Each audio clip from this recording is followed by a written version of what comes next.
a room full of sticks that we want snapped. So we hire a bunch of stick snappers and they come over and we measure the rate at which the sticks are snapped. So how many sticks can the group of stick snappers snap in, say, a second? Well, the amount of sticks that are snapped that over the time, so the rate is going to depend on multiple things. It's going to depend on how many stick snappers we have there. So that would be like your enzyme concentration. It's going to depend on the number of sticks that we have. So we want to make sure that each stick snapper has enough sticks to snap that they're not having to compete with one another. And we want to know that each of the stick snappers is going to be really good at its job. And so all of these things are going to contribute to the overall rate of the stick snapping. But what we can think about fundamentally then is that if all of the stick snappers are equivalent, we can take that rate of the stick snapping and divide it by the number of the stick snappers, and that is going to give us the kind of goodness of a single stick snapper. And so we can talk about very similar things when we talk about enzyme kinetics. So in that example, our stick snappers were our enzymes. And so remember, an enzyme is going to often be a protein, sometimes a protein with RNA and sometimes RNA alone, and it binds to a substrate, and then it changes that substrate into a product and releases the product. Now, how well the enzyme can do this is going to depend on how effectively it can pick up the substrate. So these are happening through these non-covalent interactions. So it's picking up the substrate, it's dropping the substrate, it's picking it up, it's dropping it, it's picking it up, it's dropping it. And then eventually it converts that substrate into product and then it releases the product. And those are going to be reversible reactions, the release of the product as well. And so ultimately, we have this multi-step thing, and there's multiple equilibria happening. And the only equilibria we typically are going to focus on is the binding of the substrate to form this enzyme substrate complex. And we could represent this with K on and K off. We then simplify things to say, okay, the conversion to products, we're going to say that that is irreversible. So we're not going to go back from our products to our substrates. And we are going to simplify this to thinking about there being a single rate constant that we can use to define the conversion of the substrate into the products. And we're going to call this our kcat. So we have this term Km, which is going to be like RKD. It's not exactly like RKD, and so I'll talk about this in a minute. But basically, this is going to be a measure of your binding affinity. How well can you form that enzyme substrate complex? And if we make what we call the steady state assumption, which assumes that the substrate binding to the enzyme is going to occur at the same rate as it either unbinds or gets converted into products, then what we can do is we can simplify things to thinking about the kcat as just kind of representing the conversion of that enzyme substrate complex into enzyme and products.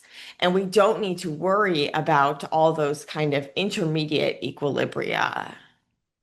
We are able to take that this is constant in order to focus on, okay, the rate constant for the reaction is going to be dependent on only this kcat. And we can make these assumptions if we do our measurements under early state conditions where we basically don't have enough product forming that it's going to go backwards and we have a simple reaction that we're studying.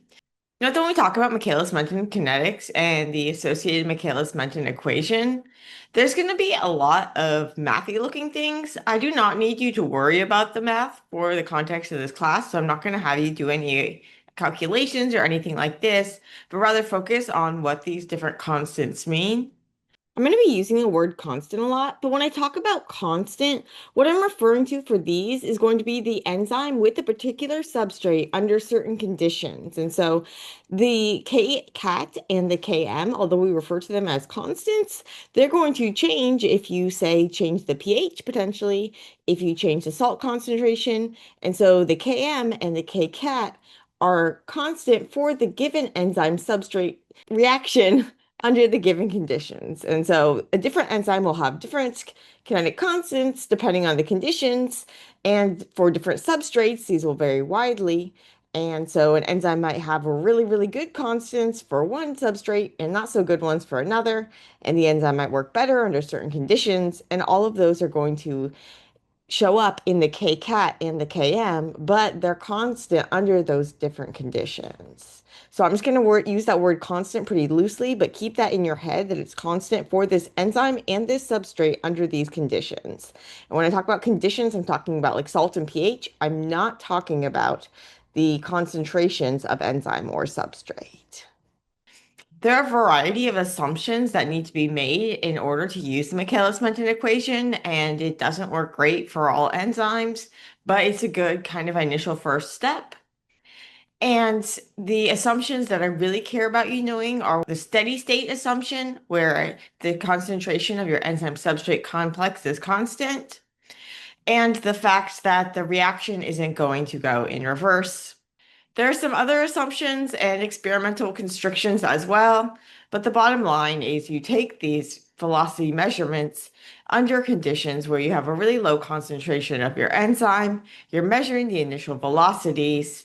You can therefore, under those conditions, make the steady state assumption that ES is going to be constant, that the rate limiting step is going to be this kcat, and therefore, the experimental rate that we see is going to be dictated by the rate constant kcat and our enzyme concentration.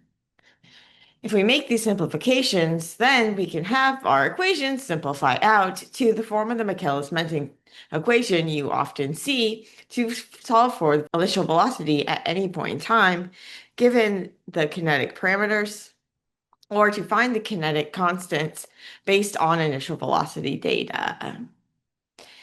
You do not need to go derive it, but I encourage you to go derive it and at least go over the slides that I provided to help you derive it so you can see where things come from. And yes, this does make sense mathematically. I just need you to take my word for now that it does make sense mathematically. And if you're happy with that, great. If not, go ahead and go through that derivation. And for the context of this course, focus on being able to interpret Km and Kcat and vmax and the specificity constant and all those different key terms we'll talk about, but don't worry about the actual mathematic equations.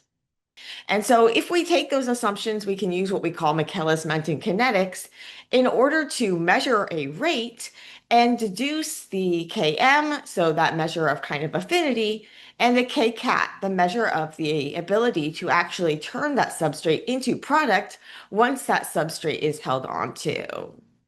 Kcat is sometimes called the catalytic rate constant or the turnover number, which is the maximum velocity of a single enzyme and measuring how rapidly it can convert or turn over a substrate into product. So how many copies of substrate can it turn over into product per second? And note that I'm talking about a rate constant with this kcat and not a rate. So a rate constant is not going to depend on the concentration, but the rate is. So if we think about the rate of product formation, that's going to depend on the concentration of that enzyme substrate complex that we have and the ability to turn it into a product. Similarly, the amount of that enzyme substrate complex we have is going to depend on how well the enzyme can pick it up and how much enzyme and substrate there is to pick up. And so the easiest way to think about rates versus rate constants is to think of extremes. If there is no substrate around, well, even if you're really good at picking up substrate, you're not going to have any enzyme substrate complex. And even if you're really, really bad at picking it up and holding on to it, if you have a ton of substrate around, then no matter if you drop it or how much you drop it or how badly you hold on to it, there's kind of always running into one. And so then that rate that you get is going to be the same as if you had a really efficient stick picker upper. And so we're going to think about these terms, the Km and the kcat. Km is sometimes referred to as the Michaelis-Menten constant. It's going to be like the Kd in terms that it's going to represent a measure of the affinity and lower numbers are going to be better. So if we had a Kd, remember that's our dissociation constant. And so it's going to be our K off over K on.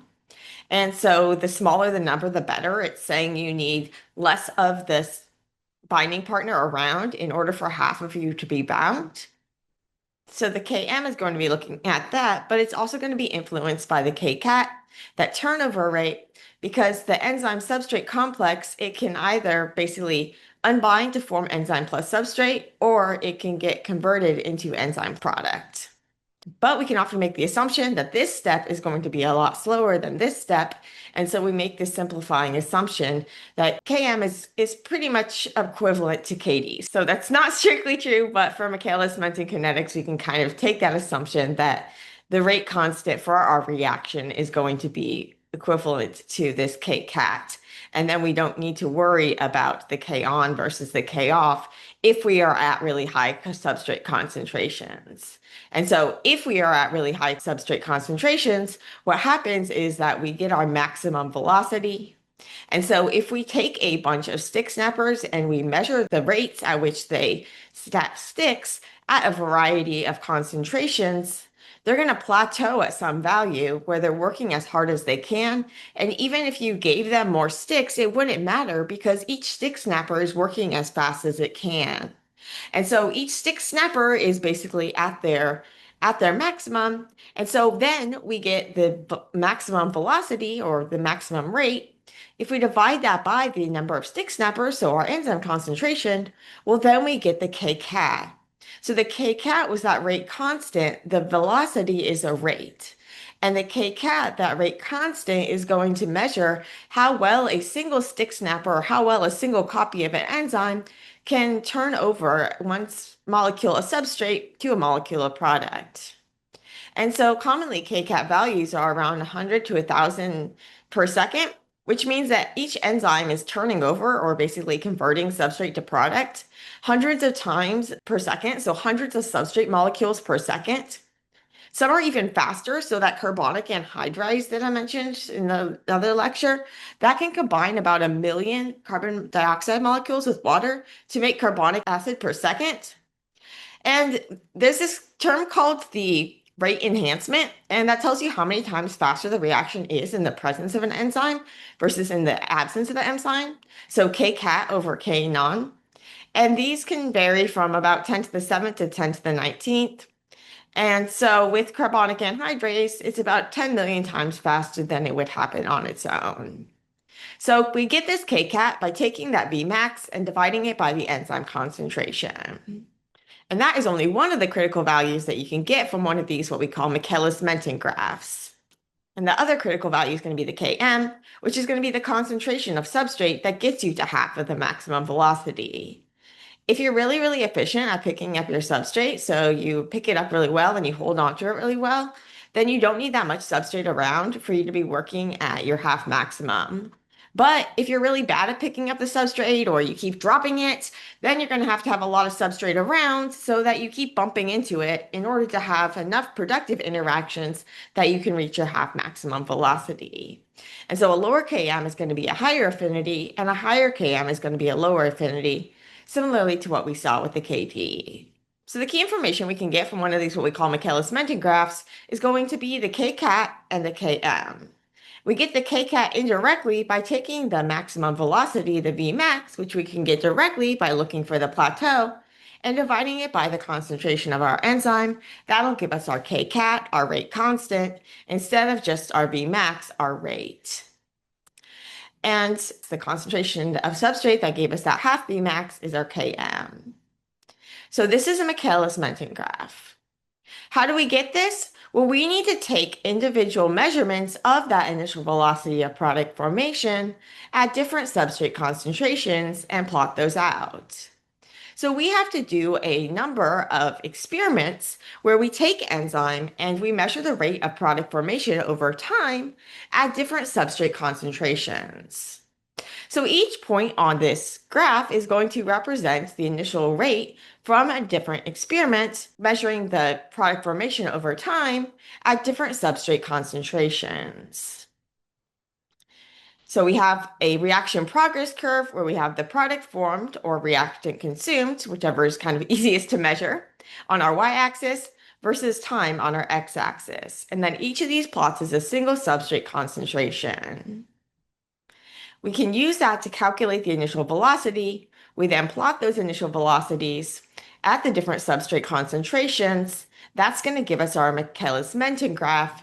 And that we can use to figure out our vmax, which we can use to figure out our kcat, and we can use it to figure out our km, which is the concentration of the substrate that got us to half of that maximum velocity. And on those graphs, we have the initial velocity, our v naught, versus our substrate concentration. And so it's really important to keep these plots in your head and be able to recognize which is which. And remember too that we also have that third type of enzyme graph and plot, the free energy diagram or the reaction coordinate diagram. On our x-axis of the reaction coordinate diagram, it's the reaction coordinate or progress, but it's not just a strict linear time like we have with our reaction progress curve. Instead, it's kind of just the overall kind of steps of the reaction, the relative order of the steps, but not a distinct time. And then on our y-axis, we have energy. So let's look a little more closely at this reaction progress curve and how we get this V naught value and what this V naught value actually represents. And why it's really important that the experiment is set up under the right conditions to get the information. So we go back to our stick breaker analogy and we want to see what's happening. And so maybe we take some stick snappers and we give them a certain amount of sticks. And we measure the amount of sticks that were snapped over time. So say we're measuring the amount of broken sticks. So that would be our product formed. That's going to be this green line here. And typically we're only going to be looking at one thing, so like the product formed. And so we'd only be seeing this green line. But on this graph, I'm showing you what's happening to the other things as well. So we have this red line, which is going to be the amount of the substrate. So you can see the amount of substrate disappears as the amount of product forms. We have this orange line, which is our enzyme substrate complex. And then we have this blue line, which is going to be just our lone enzyme. On our x-axis, we have time, and on our y-axis, we have product formed. So in the very beginning, we're in this what we call pre-steady state. So remember the steady state assumption that was kind of like equilibrium, where we were saying that the amount of the enzyme substrate concentration was remaining constant. But unlike if it was just an equilibrium, where it was, say, with our KD, where we were only having the enzyme bind and unbind and bind and unbind, and then we had the rate of binding was equal to the rate of unbinding, so our rate of enzyme substrate complex would remain constant. The steady state is a little different than equilibrium because we have two ways at which we can get rid of the enzyme substrate complex. And so we could either dissociate back into enzyme plus substrate, or we could actually convert that substrate into product. But the steady state assumption is saying that the rate at which the substrate is either dropped or converted into product is going to be equal to the rate at which it's picked up. And so we have that the amount of the enzyme substrate complex is going to remain constant. And so we don't need to take that into account, and we can just focus on thinking that the rate is going to be dependent then on the ability to turn that enzyme substrate complex into product. And the rate constant for our reaction, therefore, is going to be dictated by that kcat. So that would be our steady state. Before that steady state, the enzyme has to be grabbing the substrate. So there's plenty going around, but there's not really much breaking going on because the enzymes still have to find things to pick up. And so that's not a very useful place for us to get our steady state kinetics data. And so instead, we want to take it from what we call the steady state. And so here the enzymes are doing that grab, break, grab, break, grab, break without having to worry about running out. So there's plenty of sticks to go around because they haven't started using them up yet.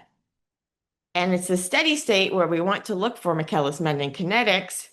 And more specifically, we want to look at this slope of this linear part. And this is going to be our initial velocity, our v naught, is going to be the slope of this linear part where we're in that steady state. But then you reach this post-steady state where you run out of sticks to break. And so here we're seeing a plateau, and that plateau is because we are running out of sticks. And so we're using up all of our substrate. This plateau is not the same as the plateau that we used to find vmax. That's on our next graph. So first we have to find the v naught for a range of substrate concentrations, and then we'll plot those, and that'll give us another plateau, and that is going to be our vmax. So the vmax corresponds to running out of enzyme. This plateau is only from running out of substrate. So we go and we do all those measurements at a variety of substrate concentrations, and then we plot the values for the V naught, the slope of that linear region in that steady state region, and then we plot those and we get our Michaelis-Menten curve. The plateau for the Michaelis-Menten curve is going to be our vmax. Remember that that is going to be corresponding to the kcat times the enzyme concentration, because no matter how good you have a stick snapper, you're going to have even more sticks snapped if you have lots of those enzymes than if you only had a single copy of them. But even if you had the best stick snapper in the world, if they don't have a sticks to snap, you're not going to have any sticks snapped. And so at a low stick concentration, a low substrate concentration, you're not going to have any activity. Whereas at a high substrate concentration, well, now you're going to have your maximum activity because each of the enzymes can be working as hard as it can every time it finishes using a substrate, either because it drops it or because it turns it to product. There's another one waiting right for it. If you're really good at picking it up and holding it, well, then even if there's a lower concentration of the substrate, you're still going to be able to be working at your maximum velocity. So it's going to take you less of the substrate in order to reach your maximum velocity and less of the substrate to reach your half maximum velocity.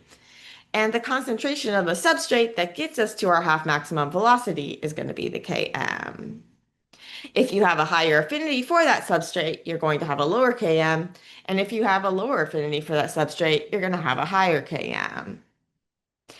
It's not quite so simple as just being affinity because it also takes into account the kcat.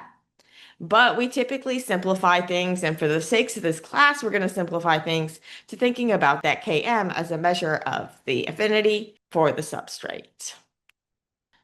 And note that the Km and the kcat, these are constants for an enzyme. And remember, that's constants only for that enzyme substrate conditions combination. So all of those things matter, but we're just going to use this word constant when we're talking about a reaction in these conditions. And so they're kind of intrinsic values for an enzyme. They're not going to depend on the concentrations of either the enzyme or the substrate. No matter how much substrate is around, that's not going to dictate how much you want to pick up that substrate and hold on to it, and how well you can convert it into a product. The actual rate at which you see product formed will depend on those things, but the ability of a single copy of an enzyme to convert a single copy of a substrate into product is not going to depend on the availability of substrate. It's not going to depend on the number of other enzymes around.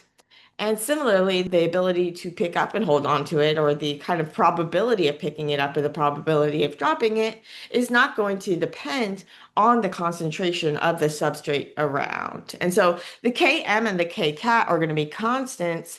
The velocity is what is actually going to be changing. Velocity is a rate. The kcat is a constant, and the Km is going to be kind of a pseudo-equilibrium constant.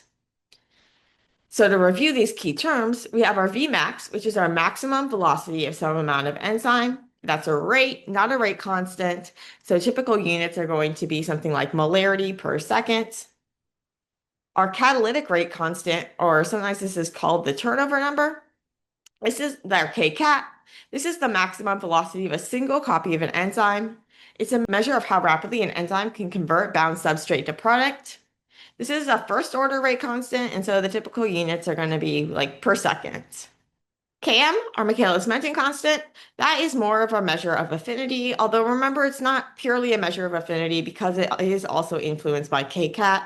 But for the sake of this class, we're going to think about it as a measure of affinity. Similarly to a Kd, our lower value is going to be equal to a higher affinity. When we talked about Kd, we talked about how Kd was the concentration of one binding partner at which half the other binding partner was bound. When we talk about Km, here we have that the Km is the concentration of substrate in order to reach half maximum velocity. Its typical units are going to be in molarity. If we just had a Kd, that would be K off over K on, but for our Km, we have K off plus kcat over K on. So if we were to go and experimentally measure that data, where we take the velocity at a bunch of different substrate concentrations, but the same enzyme concentration, And then we get this hyperbolic curve. We look for the plateau. That's our Vmax. We divide the Vmax by the enzyme concentration. That gives us our kcat. And we find the concentration that got us to half of that Vmax, and that's our Km. We can use nonlinear regression software to actually fit a Michaelis-Menten equation to this line. And this Michaelis-Menten equation, you often see it written in this form where the initial velocity at any substrate concentration is equal to the Vmax times the substrate concentration divided by the Km plus the substrate concentration. So we can see that the velocity at any of these points, unless we're at an extreme, is going to be determined by the substrate concentration as well as by both of our constants, our Km and our kcat. And now you might be wondering, well, kcat's not even in this equation, but remember that kcat is just equal to the Vmax divided by the enzyme concentration. Because the Vmax, remember, that's kind of for a whole group of enzymes, whereas the kcat is for a single copy of the enzyme working alone. And so we need to divide the Vmax by the enzyme concentration in order to find the kcat. But then this is going to be a constant for an enzyme concentration because the kcat is a constant for an enzyme. And as long as all these measurements are done at the same enzyme concentration, then our Vmax is going to be a constant for this graph. And so is the Km. And so we can fit this line to this equation in order to find the Km, in order to find the Vmax and the subsequent kcat. And thereby we can determine those kinetic constants. And we can use those kinetic constants then to predict the initial velocity at any given substrate concentration. So the Michaelis-Menten equation can be fit from one of these graphs, and we can use the Michaelis-Menten equation to find the initial velocity at any given substrate concentration. If we know the Vmax or if we know the kcat and the enzyme concentration, we just multiply those to get the Vmax, and we know the Km. We're not actually going to do any of these calculations. Just know that this is an equation that goes along with these graphs. And it's not perfect, and not all enzymes actually follow Michaelis-Menten kinetics. You can have things like cooperativity, where you have multiple substrates binding, and the binding of one influences the binding of another. So kind of like we saw with hemoglobin, except that hemoglobin wasn't an enzyme. You can similarly have cooperativity with enzymes, and that's going to not follow Michaelis-Menten kinetics. But for a simplified enzyme situation, the Michaelis-Menten equation can be helpful and is often used. So let's see what happens at extremes. So if we're at a really high substrate concentration, this number is going to get really, really big. And so the top's going to dominate, and our velocity is going to be dictated by our kcat, which makes sense because when you're flooded with substrate, it doesn't matter if you add more, you're kind of plateaued out. And so even if you have a really, really weak binder, it's still going to have the same rate. And so the Km isn't going to matter at these high concentrations. At these really low concentrations, well, here the substrate concentration is going to be really low. And so this number is going to be really small, and the bottom's going to matter more. That Km is going to matter more. So when there's not much substrate around, your ability to actually go and pick it up effectively is going to matter a lot more. So the Km matters the most at the smallest concentrations. The kcat matters the most at the highest concentrations. And in between these, both the kcat and the Km are going to have a big influence on that velocity that you see. And therefore, we often want a measure that kind of takes into account both the Km and the kcat. And this is what a value called the specificity constant tells us. It's a measure of how, quote unquote, efficiently an enzyme produces product from a given amount of free substrate. It's equal to kcat over our Km. So remember, a kcat is kind of better if it's a bigger number, and a Km is kind of better if it's a smaller number. And so if we have a big kcat and a small Km, both of those would give us a higher specificity constant or catalytic efficiency. Remember that our kcat was going to be in measures of per second, our Km was going to be in measures of molarity. And so this is going to be a second order rate constant with the typical units of 1 over molarity per second. So I don't really need you to worry about first order versus second order rate constants, but you should know what these various terms are. Now, a specificity constant, you can get into a little bit of controversy using it. It's good for comparing the same enzyme with different substrates, but not for comparing different enzymes to one another. But it is a kind of useful value for determining how overall kind of good an enzyme is for a substrate because it takes into account both the kcat and the km. In terms of why we call it efficiency, well, if you think about you want your car to be really efficient, you want it to be able to go a long way, do a lot on a little amount of gas without getting a bunch of waste. Similarly, if you want your enzyme to be able to make a lot of product without needing a lot of substrate, then you have a high catalytic efficiency. You have a very efficient enzyme. And the ability to make a lot of product without a lot of substrate, so our kcat, ability to make a lot of product quickly, our km, not needing to have a lot of substrate in order to do that, together we get this catalytic efficiency or the specificity constant. And finally, we have a term called rate enhancement, which is how many times faster the reaction is in the presence of an enzyme as opposed to in its absence. And because you're dividing a rate by a rate, this is going to be unitless. So let's talk a little bit more about the Michaelis-Menten equation and its kind of history, and then something called enzyme activity. It was published in German, but they did a translation of it in English. Johnson and Goody, they do this translation and also kind of like a modern day interpretation of it.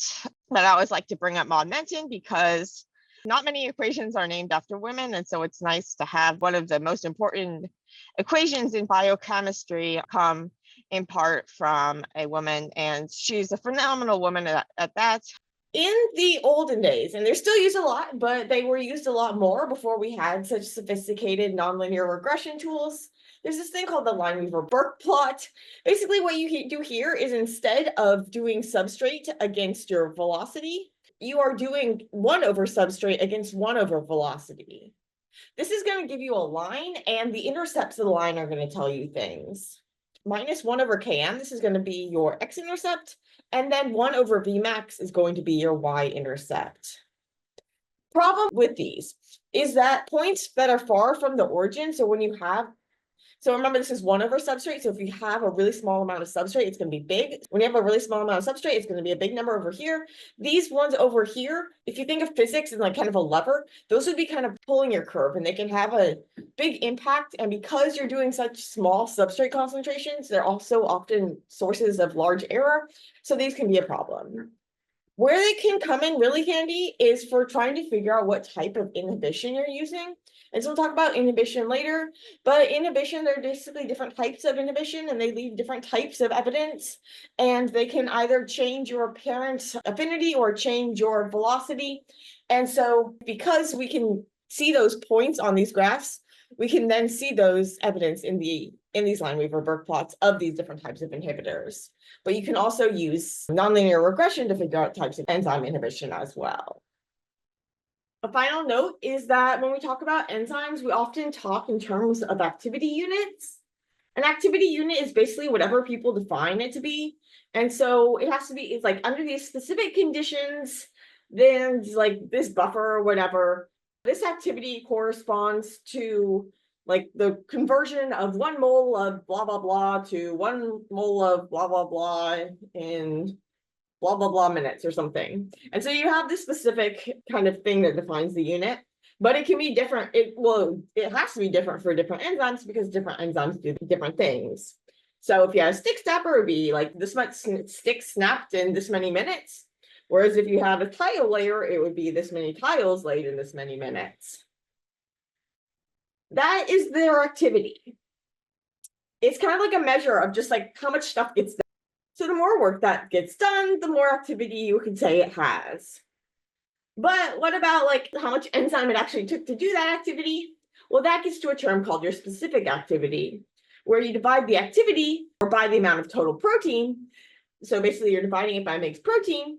And what's going to happen now is that you don't need a lot of protein. You're going to have a really high specific activity, but if you need a lot of protein, you're going to have a really low specific activity. And well, why might you have a lower versus a higher? Well, some of that comes down to how pure your enzyme is. So if you say had 20 workers come and they got the job done, and then you find out that only 10 of the workers were stick snappers, well, then the enzyme would be better than you kind of thought it was, but your purity was going to be lower. And so ultimately, you're going to have that your specific activity is going to be lower because your solution is less pure. And so you're going to need kind of more workers to get the same amount of things done, even though most of those workers weren't actually your enzymes. So your specific activity could be lower because your thing is impure, or it could be lower because your enzyme is kind of worse. But if you're taking the same enzyme, it should have the same specific activity, unless the enzymes have different purities. And so you can compare specific activity between different enzyme preps, or between a wild type and a mutant and things like this in order to compare activities. But you don't want to compare just the activity, you want to compare the specific activity, because the activity is going to depend on the concentration of your enzyme. This is similar to how we saw that the velocity was going to depend on the enzyme concentration. So remember our key terms are vmax, the maximum velocity of some amount of enzyme. That's a rate, not a rate constant, but that is what we can actually measure. We divide that by the enzyme concentration to get our kcat, our catalytic rate constant, or our turnover number. For the context of our class, I care more that you know about those kinetic constants, and so I won't ask you questions about activity or specific activity, but those are terms that you might come across. The kcat is going to be our maximum velocity for a single copy of an enzyme. So we have to divide the maximum velocity by the concentration of the enzyme in order to get our kcat. The velocity at any sort of point is going to depend on the substrate concentration, but the Vmax is specifically when you have so much substrate concentration that you've saturated your enzyme, and so then you get a plateau on your Michaelis-Menten curve that you can use to find the maximum velocity. And you can use that to find the kcat. But that plateau is not the plateau that you get from one of those reaction progress diagrams, where there you have the time on our x-axis. The plateau from those graphs is going to be because you run out of substrate, and you do a bunch of those graphs at different concentrations of substrate in order to get the Michaelis-Menten graph. And from that Michaelis-Menten graph, then you can determine the amount of substrate you needed to get to half of that maximum velocity, half of that plateau. And the amount of substrate you needed to reach that half Vmax is going to be your Km, which is a kind of measure of affinity. And the lower the value, the higher the affinity.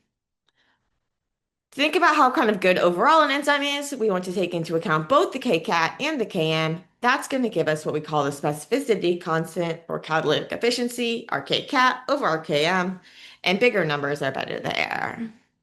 Finally, we can talk about rate enhancement, which is how many times faster the reaction is in the presence of an enzyme as opposed to in the absence of an enzyme. And these values can often be very dramatic. Those are our key terms associated with Michaelis-Menten kinetics. And then we also have a couple of terms that are associated more with an experimental context, and that would be our enzyme activity and our specific activity.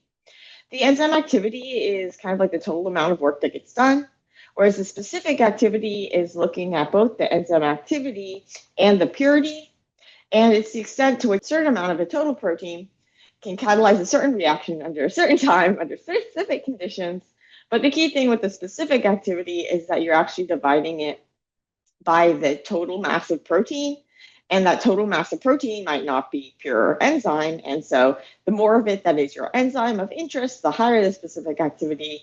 But if you have a low purity, then not much of that protein mixture is going to be your enzyme, and so you're going to have a low specific activity. You would also have a low specific activity if you have a less active enzyme for like the same copy number. So if you have like some mutant enzyme, it might have a lower specific activity. The specific activity, because it's dividing it by the mgs, so the specific activity is not going to depend on the concentration. The enzyme activity will depend on the concentration. The specific activity will not depend on the concentration of the overall thing, but it will depend on the proportion of the total protein mixture that is your protein.